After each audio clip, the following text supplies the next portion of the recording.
Good morning, students. This is your science subject, class 7th. Now, let us start with our first chapter, that is nutrition in plant. Okay. So, let us start. Nutrients. What are nutrients? Component of food. Component of food are called as nutrients. Now, what are component? Carbohydrate, protein, fat, vitamins and minerals are known as the component of food. Food के अंदर जो भी component present होते हैं, they are known as nutrients. Okay. Now, next one is mode of nutrition in plant.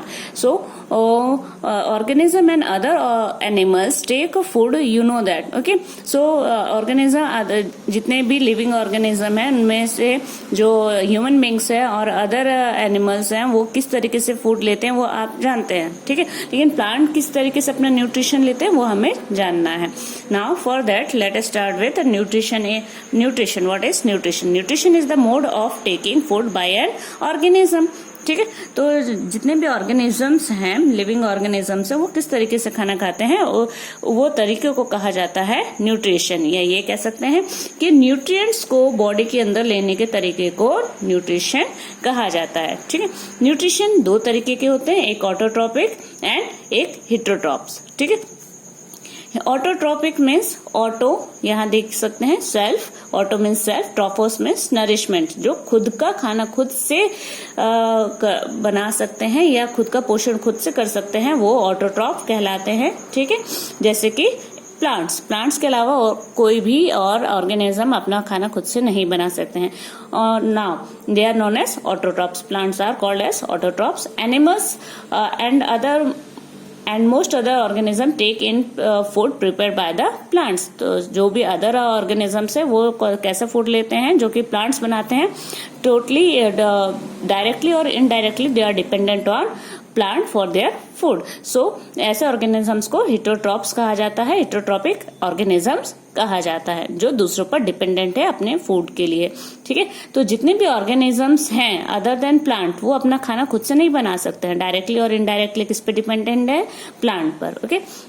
Now let us see the process of photosynthesis, food making process in plant. You know that कि plants को कैसे food अपना food मिलता है? Through the process of photosynthesis. और इस process में सब बहुत important role किसका है? Stomata का. What are stomata? They are small tiny pores present on the surface of the leaves. Leaves के surface पे छोटे छोटे pores बने होते हैं, उनका एक important role है इस process of photosynthesis में. Let us see what are stomata. So this is the structure of stomata. Guard cell. ये यहाँ पे ये जो ये सेल्स दिखाई दे रहे हैं गार्ड सेल से, बीच में ये जो है ये पोर है. ठीक है. इसी पोर से क्या होता है? ऑक्सीजन बाहर आता है और कार्बन डाइऑक्साइड अंदर जाता है. वाटर मॉलिक्यूल्स भी इससे रिलीज किए जाते हैं. ठीक है. You can see stomatal opening. This is guard cell and this is the structure of stomata. ठीक है. स्टोमेटा प्रेजेंट कहाँ होता है? ये देखिए, ये लीफ का एक बहुत छोटा सा पार्ट कट करके यहाँ दिखाया गया है. ठीक है. तो ये अपर और लोअर पार्ट है. यहाँ पे ये अपर डर्मल सेल है और ये सब क्या प्रेजेंट है? ये सारे सेल्स हैं. इसके अंदर ये जो छोटे छोटे ये सब दिखाई दिए हैं, ये सारे सेल्स हैं. ठीक है. सेल्स के यहाँ पे लोअर लेवल पे आप देखिए, लोअर पार्ट में देखिए, यहाँ पे ये ओपनिंग है, ये छोटा सा ओपन दिखाई दिया है गैप. ठीक है. तो यहाँ पे ये देख सकते हैं, यहाँ से ऑक्सीजन जो है वो बाहर आता है और इसी से कार्बन डाइऑक्साइड अंदर जाता है. ठीक है. और कार्बन डाइऑक्साइड ये यहाँ पर भी है, कार्बन डाइऑक्साइड आने और ऑक्सीजन के जाने के लिए. ठीक है. सो ये जो सेल्स हैं ये गार्ड सेल्स हैं यहाँ पर, जो कि स्टोमेटा का ओपनिंग और क्लोजिंग को सेट करते हैं. ठीक. Now, ये first thing थी. Now the second one is chlorophyll. What is chlorophyll? It is a green pigment present in the leaf. Leaf green कैसे दिखाई देती है? Because of the presence of green pigment, जिसे हम chlorophyll कहते हैं. Chlorophyll क्या करता है? जो सनलाइट होती है, सनलाइट उसे एब्जॉर्ब करता है, जो कि कार्बोहाइड्रेट. ठीक है. कार्बोहाइड्रेट बनाने में मदद करता है. कैसे बनाता है वो कार्बोहाइड्रेट? जो कार्बन डाइऑक्साइड और वाटर को केमिकली सिंथेसाइज करके कार्बोहाइड्रेट बनाता है. ठीक है. ये जो पूरी प्रोसेस है वो सनलाइट के प्रेजेंस में होती है, इसलिए इस प्रोसेस को फोटोसिंथेसिस कहते हैं, क्योंकि फोटो मतलब होता है light and synthesis means to prepare. Okay. So ये जो पूरी प्रोसेस होती है लाइट के प्रेजेंस में होती है, इसलिए इसे फोटोसिंथेसिस कहा जाता है. ठीक है. सो अल्टीमेटली क्या कहा गया है? Sun is the ultimate source of energy for all living organism. अगर सन नहीं होता तो प्लांट्स प्रिपेयर नहीं कर पाते फूड, और अगर प्लांट ही नहीं होते तो अदर लिविंग बींग्स का होना नामुमकिन था। ठीक है, सो let us see here the process of photosynthesis is given. Light energy is absorbed by the plant leaf.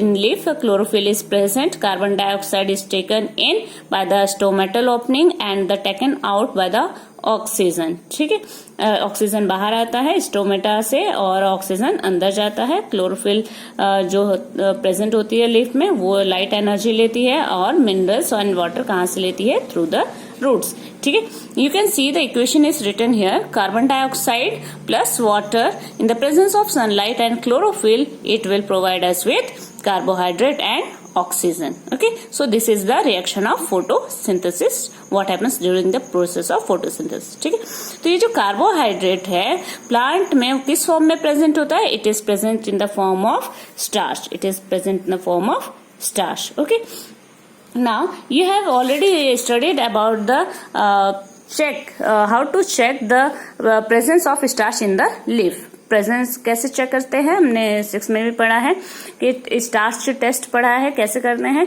इसे लीफ को बॉईल कर देते हैं और फिर उसमें आयोडीन के कुछ ड्रॉप्स डाल के चेक करते हैं, तो हमें पता चलता है कि अगर कलर ब्लू और या ब्लैक में कन्वर्ट हो जाता है तो स्टार्च का प्रेजेंस कंफर्म हो जाता है। ठीक है, now the next one is algae. algae क्या है? एक काई है, एक अलग सा ग्रुप है, लेकिन ये ग्रीन कलर की दिखाई देती है। ठीक है, तो क्या इसके अंदर क्लोरोफिल प्रेजेंट है? क्या ये फोटोसिंथेसिस कर सकता है? यस, ग्रीन कलर का है, इसके अंदर क्लोरोफिल प्रेजेंट है and it is capable of doing all the photosynthesis. Actually क्या होता है, इसे हिंदी में हम काई कहते हैं। ठीक है, जो हरी कलर की होती है। Now synthesis of plant food other than carbohydrate. अभी हमने पढ़ा कि जो प्लांट फोटोसिंथेसिस के द्वारा क्या बनाती है? कार्बोहाइड्रेट बनाती है। लेकिन क्या प्लांट्स के अंदर से तो हम प्रोटीन्स भी लेते हैं, विटामिन भी लेते हैं, तो इनमें किस तरीके से ये सारी चीजें सिंथेसाइज होती है? ठीक है, सो जो मेन कंपोनेंट है कार्बोहाइड्रेट का वो होता है carbon, hydrogen and oxygen. Fat का भी यही होता है, तो फैट एंड कार्बोहाइड्रेट तो इन कंपोनेंट से सिंथेसाइज हो गया। लेकिन क्या जो प्रोटीन है, प्रोटीन एक नाइट्रोजनस सब्सटेंस है जिसके अंदर नाइट्रोजन भी प्रेजेंट होता है, तो ये कैसे बनता है? देखिए नाइट्रोजन जो है हमारे एटमॉस्फेयर में एबंडेंस में प्रेजेंट है। It is abundance in gaseous form in the air, लेकिन वो प्लांट डायरेक्टली एब्जॉर्ब नहीं कर सकती हैं। वो कैसे एब्जॉर्ब होता है? Soil has certain bacteria that convert gaseous nitrogen into A usable form. ठीक है, ये जो कुछ बैक्टीरिया होते हैं सॉइल में प्रेजेंट रहते हैं, वो क्या करते हैं, जो एटमॉस्फेयर का नाइट्रोजन है उसे एक यूजेबल फॉर्म में कन्वर्ट कर देते हैं, जो कि वाटर के साथ मिक्सअप होके रूट के द्वारा एब्जॉर्ब कर लिया जाता है। ठीक है, ये फर्स्ट मेथड है। सेकंड क्या है, जो फार्मर्स होते हैं वो फर्टिलाइजर्स ऐड करते हैं। फर्टिलाइजर्स में क्या होता है? They are rich in nitrogen. ठीक है, ये सेकंड वे है जिससे क्या होता है, प्लांट्स जो है वो नाइट्रोजन गेन करते हैं। ठीक है, in this way the plant can synthesize proteins and vitamins.